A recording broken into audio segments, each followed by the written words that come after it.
How's it going, folks? It's Rob here. I've been asked a few times over the last couple of weeks if I could do a bit of an update on the backyard veggie patch, so here we go. We'll go for a bit of a tour around. I'm actually trying to beat a storm that's coming through, so fingers crossed I'll be able to get around fairly quickly. I'll try and speak slowly though, I've had a few complaints.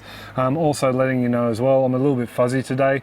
Our darling daughters brought back the flu from the local Eka or exhibition when they went a little bit over a week ago, 2 weeks ago I think. So I think I'm the last one to come down with it in the house, so hopefully I won't ramble on too much. But anyway, we'll start up here at the back stairs with the papaya or pawpaw, and then we'll wander on down the back from there.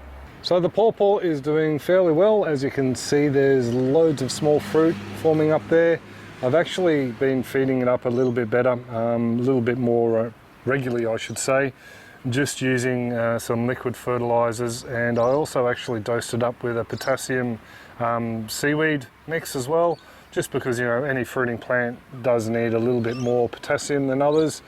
So hopefully that's going to help some of these fruit stick and set. Now down here in the wicking barrel next to it, I have an unknown tomato. This is one of the tomatoes that fell out of the tray towards the beginning of the year, and I'm unsure what it is. It actually came from Mr. Michael out at Save Your Soil Permaculture. Thank you, Michael. He shared a couple of black tomato varieties with me, and it's one of those. I just don't know which one. In the next barrel we have some carrots. We've been progressively harvesting these guys as we need them. And there's a couple of monsters in there we probably should have thinned out earlier. And as you can see, the leaves are yellow. That's wholly my fault. I actually missed a watering with these guys. So I might actually pull a couple out from over here for you right now. I'll just set the camera up. So we're going to have a roast for dinner tonight. So we'll need some carrots. Pull a couple of these out just to show you, or hopefully just two. So I don't want too many. I'm trying to be gentle because I don't want to disturb the smaller ones there. And the larger one. Now I found they do have very hairy roots. Now I'm not too worried about that because they brush off and break off fairly easy. These guys look a bit like the atomic red we were growing a couple of years back. I've found that they're a little bit soapy towards the top now. I don't know if that's because I missed the watering, but down the bottom they're a nice sweet root, but just up the top it's got a bit of that turpentine soapy flavour. You folks who've grown your own carrots will probably know what I mean, but other than that, yeah, they're pretty good tasting carrot.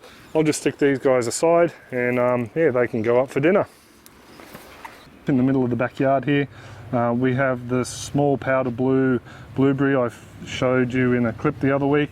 Some passion fruit seedlings I brought home from Mum's yesterday. We'll see how they pick up. Just some Cambodian, I think it's from Cambodia, ginger, slightly different to the normal one. I don't know a lot about it and haven't harvested it yet. And this one here is the progeny to the other dwarf mulberry. This is the one that was started off in the Aquaponics, and we're starting to get some colour in some of the fruit, and she is absolutely loaded for a tree this size, and we'll probably get a few flushes of fruit from her during the season. And she's just down there in a little 30-litre pot.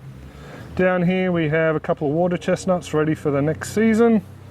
Quick look over here. This garlic is starting to throw a few fine shoots out through the centre, so I have a feeling that some of the cloves down the base may have already shot. Growing garlic here in the subtropics is a bit hit and miss for me, at least. I know other people have great success with it. There are commercial growers in the region. Yeah, just for some reason mine always tend to shoot from the cloves before I get to pull the bulbs. Actually we have had one or two good harvests. Now this stuff here really shouldn't be picked for about another month or two at least. So yeah, it may have been our warm winter, I'm not too sure. May have just been the variety I choose this season. Down here we have some of our sunshine chilies. These guys I started from seed. There's 3 of them in there, as well as a volunteer parsley. So these guys here need to be trimmed back to just one, and I'd say this one here is the victor. So I'll come back and prune them off sometime during the week. Over here, a couple of others that I just popped into this pouch with this volunteer eggplant. This is pretty much all going to be our eggplant for the season, I think, and there's another one down the back we might keep. We don't keep too many plants, and I'm only growing the one variety this season. And here we have a saba nut from Ray. Thank you very much, Ray. It's been potted up into a small little 1 gallon root pouch for the time being, just till I learn a little bit more about it. The bananas, I potted them into, or pouched them into larger pouches a little while back, and I just gave them a bit of a top dress with some of the chicken manure and the calcium fertilizer minerals the other day, just to see if that gives them a bit of a kick along. Yeah, they're not looking too happy, but then again, it is winter. Hopefully as things warm up, these leaves might get a bit more colour to them. We do have a couple of wicking barrels set up in the centre of the yard. This one here is a pepino I got from Nathan. Thanks, mate. It has one lonely little fruit on it. It's actually another victim of not being watered. It was let dry out just like the rest of the barrels in this row a little while ago, and it really did knock it around. So even though these guys are wicking barrels and I only need to fill them up once every, probably during winter, once every 7 to 10 days, I stuffed up and actually missed them for one whole watering, and they did dry out a fair bit. So there you go, even I stuff up. Actually, I stuff up all the time. So the lemongrass here does need to be divided. Pretty much all I'm going to retire this barrel, I think. I'll pull out some lemongrass that I think's worthy to propagate with, and I'll start that off somewhere else, and the rest of it will go straight into the freezer. Lemongrass is one of these things that will freeze really well, and you can use it all year round from the freezer. This is the West Indian, by the way, the variety that doesn't set flowers. The East Indian, which does set the flowers, that is supposed to be a better tea, or make a better leaf for your tea. This one here provides a better root section for your curries and that sort of thing. Next one, we have a wicking barrel. This is an air pruning one. This is my first one. It's a bit of a dud in a few different ways. Firstly, I used too big a root pouch in there. That's a 30 gallon or 130 litre. I should have used a 95 or a 95 litre or 25 gallon one. And I also, yeah, I just pretty much all stuffed up from the get-go with this one. I popped a lemon in there. The compost mix in there is holding too much moisture, and citrus don't like wet feet. It's not so much that their feet are wet as such, it's that there's not a lot of oxygen around their roots. So I've just been waiting for things to warm up a bit before I can transplant it somewhere else in the yard, because citrus don't like the cool climate too much, and they do handle transplant better when the ground's a bit warmer. Over here in this next barrel, I can pretty much all take that shade cloth off actually.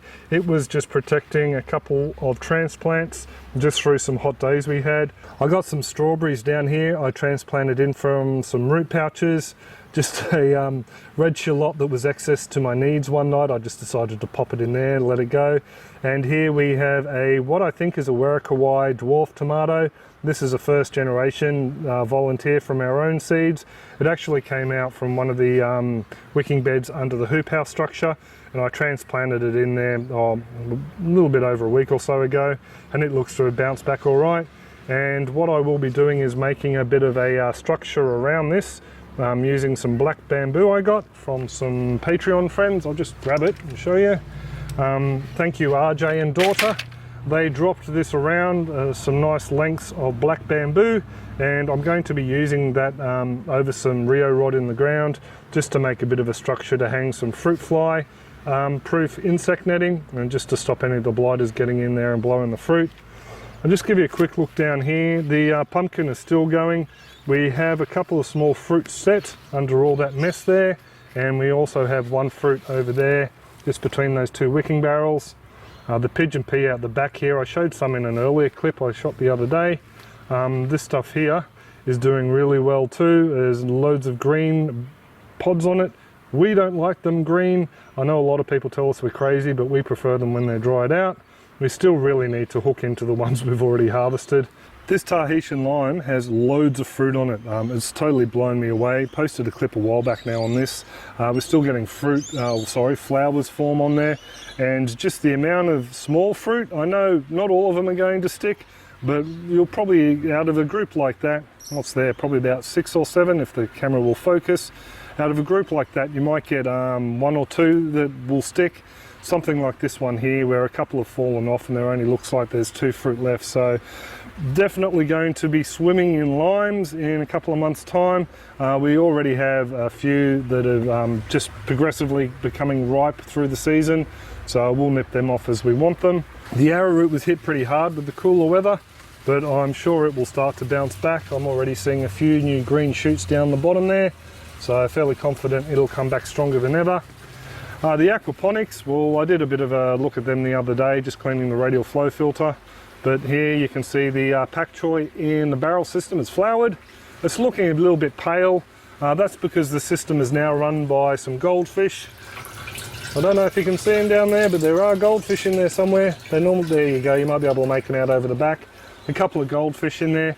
Probably not enough nutrients for everything that's in there, but as soon as this pak choi comes out, should be enough to just feed the few small plants that are left. The rest of the aquaponics still going strong, going green, very green. Yeah, we'll go into the hoop house. So I didn't put any insect netting around the hoop house this year, and we haven't really had any problems with the cabbage butterfly, as you can see from this broccoli.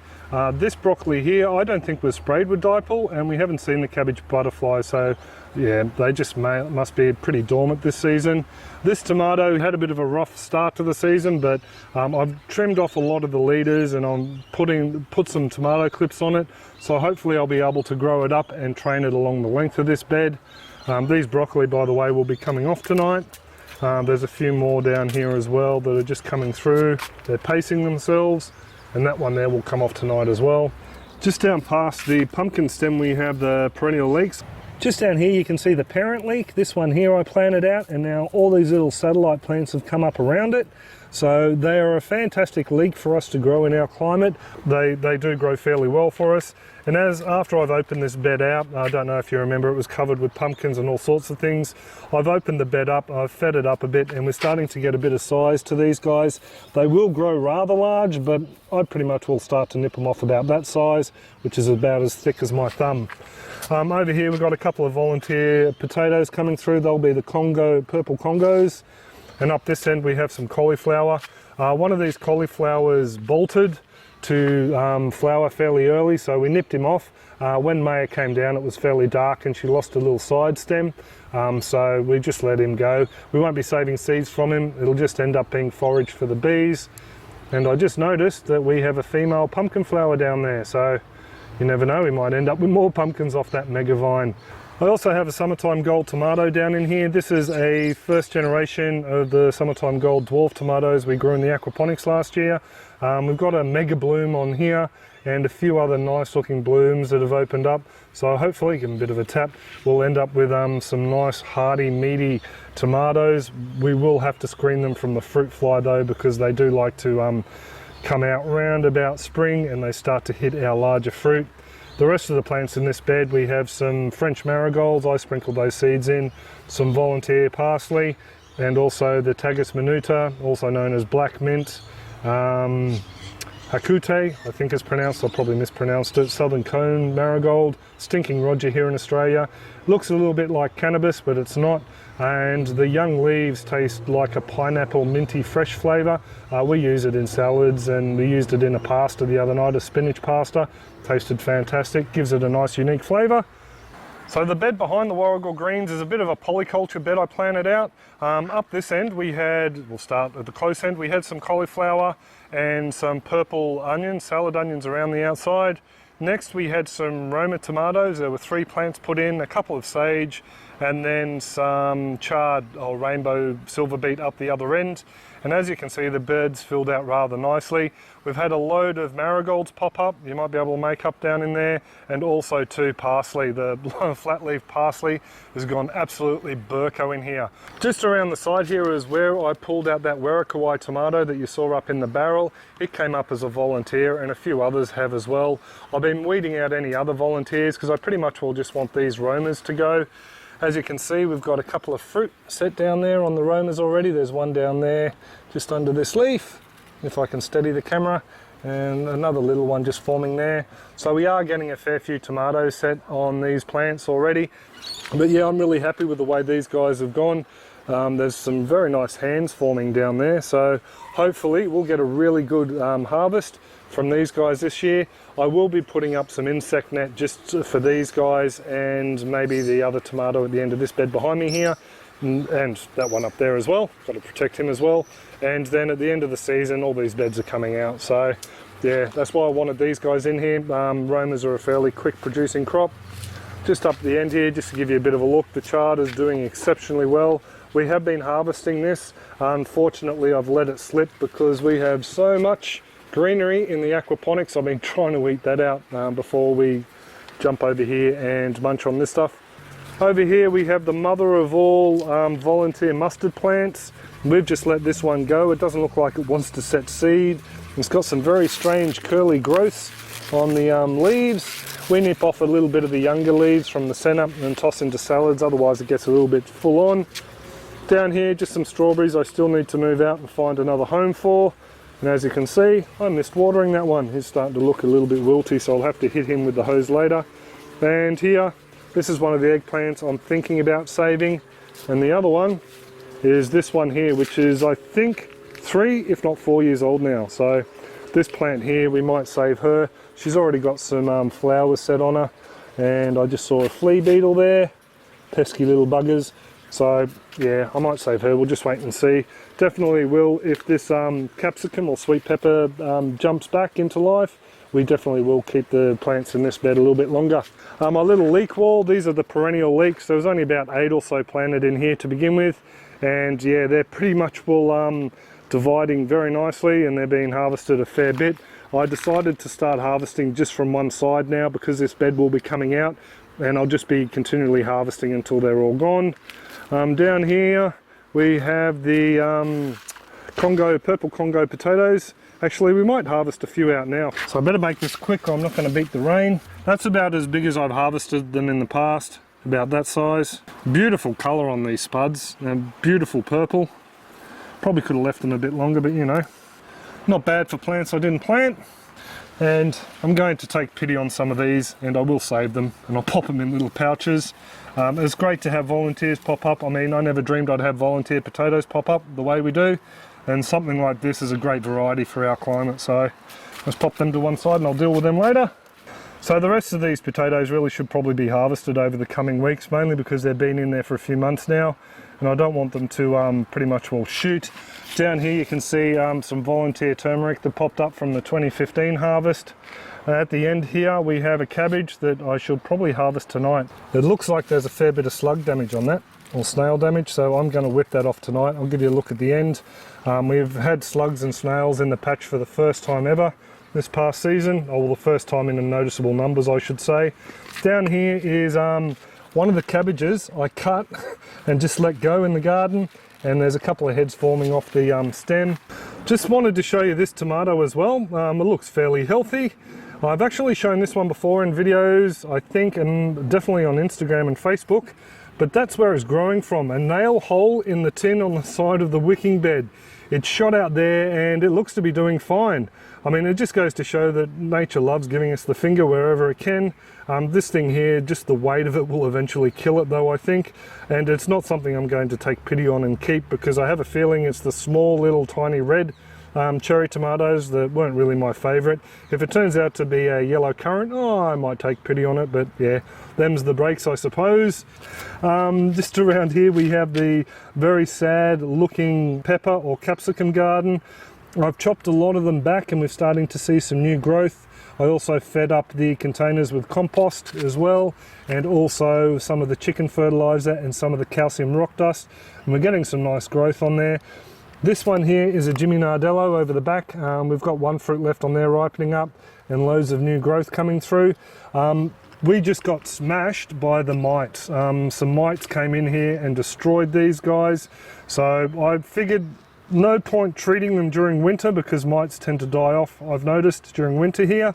So I've just let them go, trimmed them back, disposed of all the infested leaves, and yeah, hopefully they'll bounce back with more vigor and be able to defend themselves. Will be buying some predator mites as well. This is a chocolate capsicum. It just decided to produce fruit all through winter. Not the best, most stunning looking specimens, but still, it's a bit of a yield for us. The other pouch in the bed here is definitely not a chili or a pepper. It's a galangal, or the Thai ginger. This one here will be responsible for starting off our new wicking bed. I might as well take a wander out there and explain that to you now. Should we use the door? No, we'll go this way. Just over the back there, behind the beehive, I'm planning on setting up some of the round ponds, or actually they're grow beds from the aquaponics system I bought off Mr. Paul Van.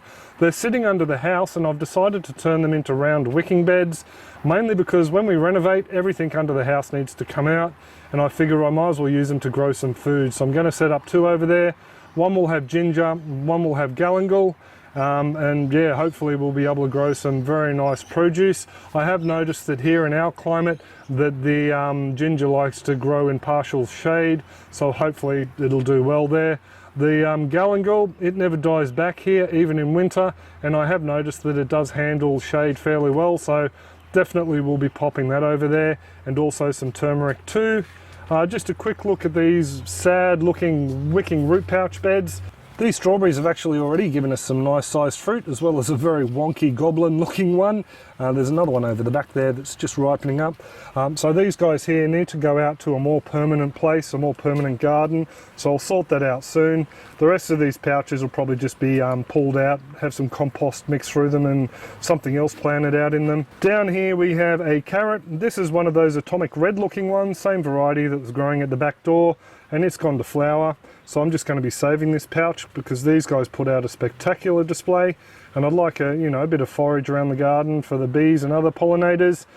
As you can see, these honeypot peas are done over on this side, and the only ones that are still alive, just hanging in there, are in the far pouch. We'll probably get a very small measly harvest off those guys, and they need to be pulled. Over here we have mushroom herb just in that pouch over there. Then we have some lemongrass that was given to me by John when he visited. Thank you very much, mate. Down in there we have some, that's the longevity spinach. It's the only plant we have left. It wasn't a favourite here, so we've decided to save it, and we've just been snapping off branches to give away to people.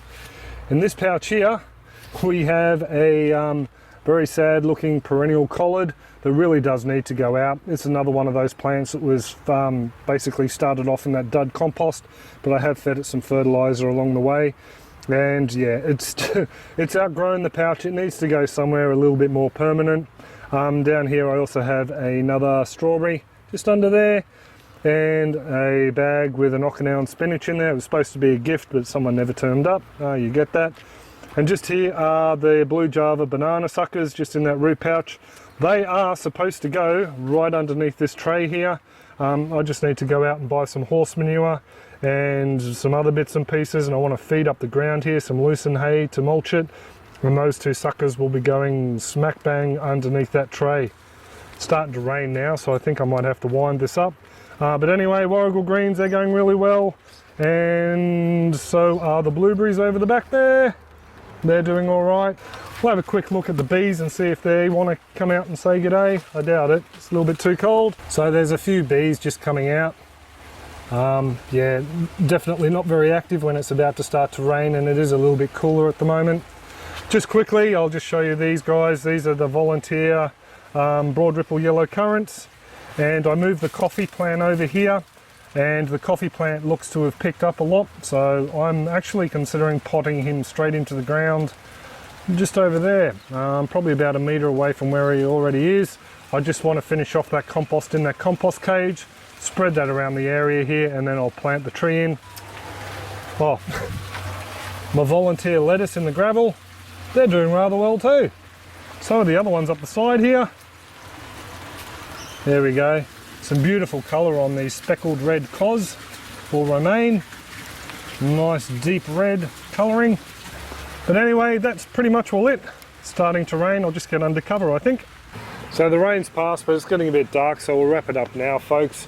Thank you very much for coming along and sussing out our backyard veggie patch, or at least the soil side of things. I'll do an update on the aquaponics in a couple of weeks' time, because I've done a couple of aquaponic clips recently, and by the time this clip's posted, there should be a front yard veggie patch clip for you guys to suss out as well. So yes, there's a lot going on in the backyard now as we're starting to gear up for spring. Hopefully these beds will be out in 2 or 3 months' time after those tomatoes are finished, and we'll have the chicken coop set up, so something for us to look forward to here. If this is the first time you've seen one of our clips on our small little urban or backyard farm and you enjoyed what you saw, you can click that little subscribe button up there and YouTube will send you an email whenever we post a clip to our channel. You can come along and say g'day in the comments section below. I do hope everyone is well and happy and that your gardens are booming, and I will catch you next clip. Cheers folks, have a great one. So here's a bit of a look at today's harvest, folks. The carrots you saw me pull out, there's a broccoli. I only took the one. The other one has fairly tight florets on it, so I didn't take it. The cabbage was pretty much well infested with slugs, and there's a bit of slug poo left in it I've got to wash out and some up there. So it definitely needed to come out and will be put into some kraut, hopefully, if I can beat Bianca to using it. Over here we have the cauliflower, and as you can see, the florets have started to separate. Still fine to eat though, you know, nothing wrong with it whatsoever. It will be going into the oven and we'll probably roast her up, and just at the end, pop a little bit of light sprinkling of the tasty cheese over the top of it, and that melts down in between the florets and it tastes absolutely awesome. We also eat it raw in salads when it starts to go to flour like this, but yeah, we're having a roast tonight, so it'll be roasted. The peas, just a handful from the peas out the back there. The plant right down the back under the mango. Ended up taking what was left on that garden's coming down, and some from a pouch out the front. And the potatoes, I actually went back and got 1, 2, 3, 4 more, just from the neighbouring plant, just bandicooted around. Bandicoot, for you folks who don't know, is an Australian marsupial. Digs around under the dirt to get roots and grubs and that sort of thing, so hence bandicooting. The plant's still growing, so hopefully we'll get more spuds from it. But yeah, thought I'd give you a bit of a look just at the end of the clip here. Cheers folks, have a great one.